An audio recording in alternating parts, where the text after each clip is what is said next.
Here's a question, okay? Let's assume that you made a, New Year resolution. You want to lose weight. You go to the gym, you know. You know how it goes. You wake up in the morning, the first day, you're very excited, go to the gym, do exercise, you feel like $1 million and you say, man, can't wait to go tomorrow. Next day again, wake up morning, go to the gym, do exercise, come back. And very soon you see that you achieve results. You start seeing your muscles become big, you start seeing you're losing fat. And before you know it, you start sharing updates on social media, people start praising you. And you're on your way to getting a perfect physique. And one fine day you actually achieve that. You share a perfect physique, people are admiring you, man, before and after. Okay. However, after a year or 2 years, you check that person. I can assure you this much. Most probably, the person has stopped going to the gym, gained weight, and now is not bothered. So the question is, what happened? Obviously, if you say what happened, they can give many reasons. The timing, or the stress, or this, that, whatever. My priorities changed. Okay. Now, I just give one area, that is exercise. I want you to think of any habit. Smoking, drinking, bad company, girls, sex, porn, wasting time, studying, not studying, even working. Whatever it is that you decide to change, at some point you stop. It happens to most of us. So now the question begets, why, or what can you do to make sure that you don't fail? See, obviously, common sense. If you want to lose weight and you got rid of all the chocolates and snacks in the house, after you lost your weight, you reintroduce them back home, then you're not going to achieve success of losing weight. You used to go to the gym and you stop going to the gym. Obviously, you'll gain back some or most of the weight or all the weight. And then obviously there are these bad habits like smoking and drinking. How can I stop that? And you hang around with your friends, and eventually, because they keep smoking and drinking, you get back to that. So, solution is stop hanging around with them, right? Okay. Now,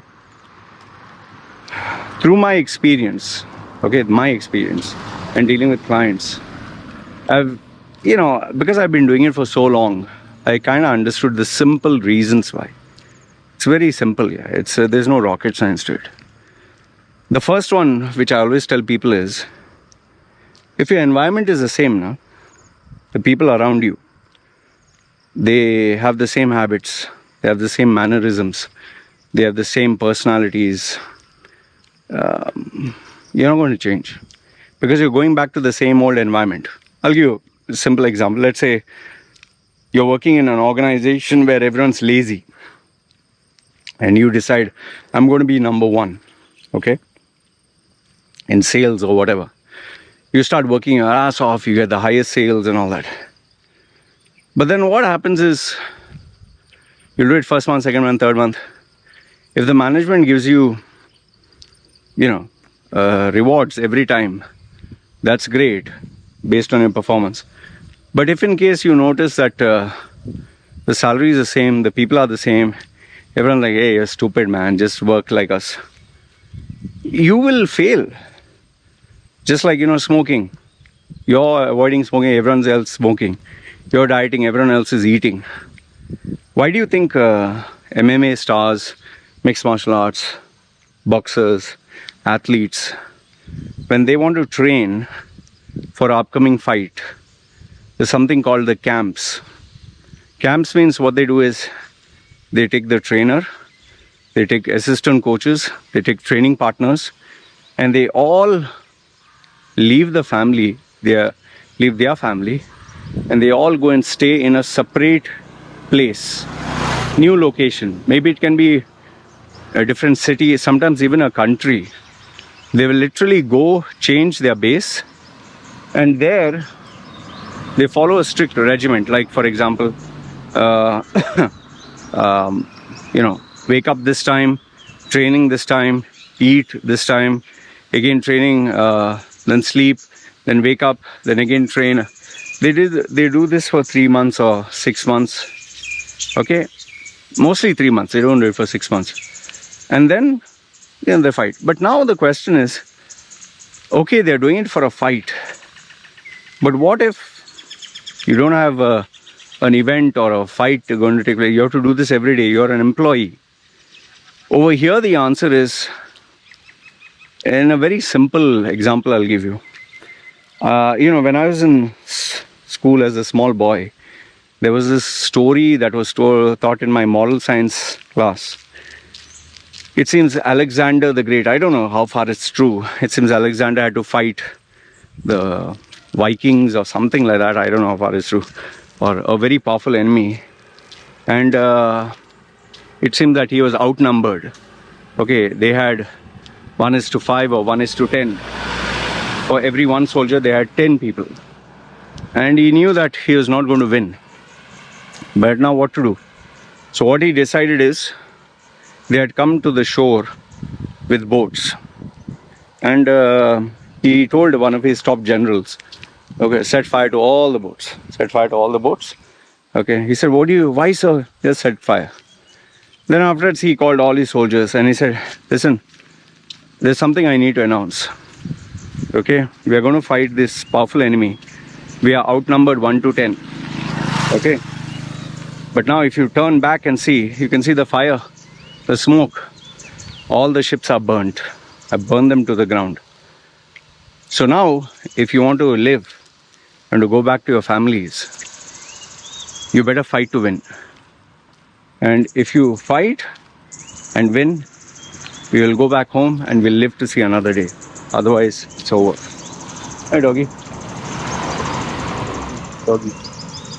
Hey, you want a pet? How are you? Okay, nice doggy. A little shy. Okay, bye. See you. Now he'll follow me. Anyway, so now obviously, I'm not asking you to destroy your relationship with your family and friends, or if you're working for a company and you just resign and say, oh, I'm going to start my new business and do or die. Now that is a very foolish thing to do. Very, very foolish. There I'll not tell you to just suddenly jump. Like it has happened to me because I got terminated and I made a wrong mistake of resigning from a job that paid me a comfortable salary and life where I was close to the mentor. You know my story. But in hindsight, if I had not left that job and not made that change, I'd never be the person I'm today. Never, never, never. I'm so glad that I did that. I'm so glad I made those mistakes.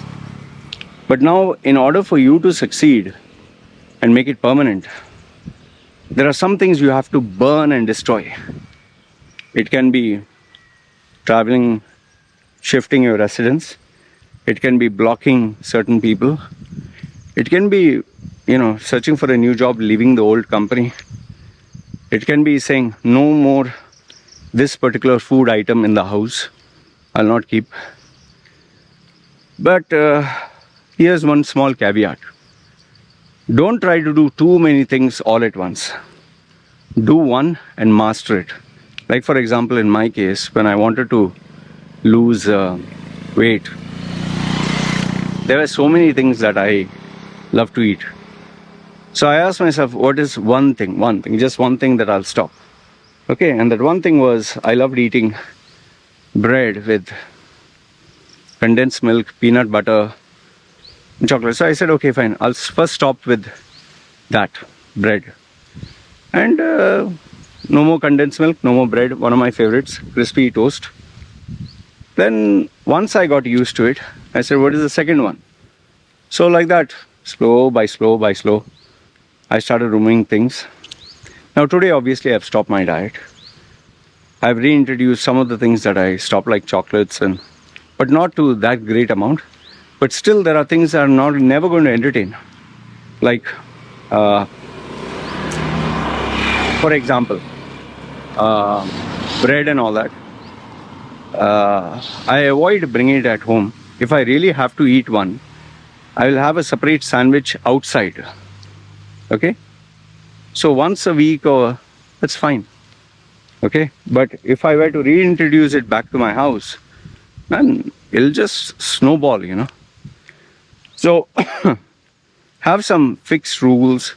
Who are the people, or who are the triggers, or what you should do to avoid. The second one is allow yourself to fail, but keep it within your permission once a week. And last but not the least, the final and most important part of the entire equation is what triggers that behavior. Like, some people love to eat. Do you eat because you're bored? Do you eat because you're watching a movie? Do you eat because you're emotionally worked up? Do you eat because you're hanging around with your friends? Do you eat because, now that, like for example, a 3 hour or 2 hour movie, you will keep eating and stuffing your face with that popcorn until the whole 2 hours is over. Try that. Just see. And sometimes if the popcorn is over, you might want to go buy one more because you want to sit until the movie gets over. But if I were to give you a bucket of popcorn without any movie, you'll just eat maybe a handful and stop. So find out the triggers.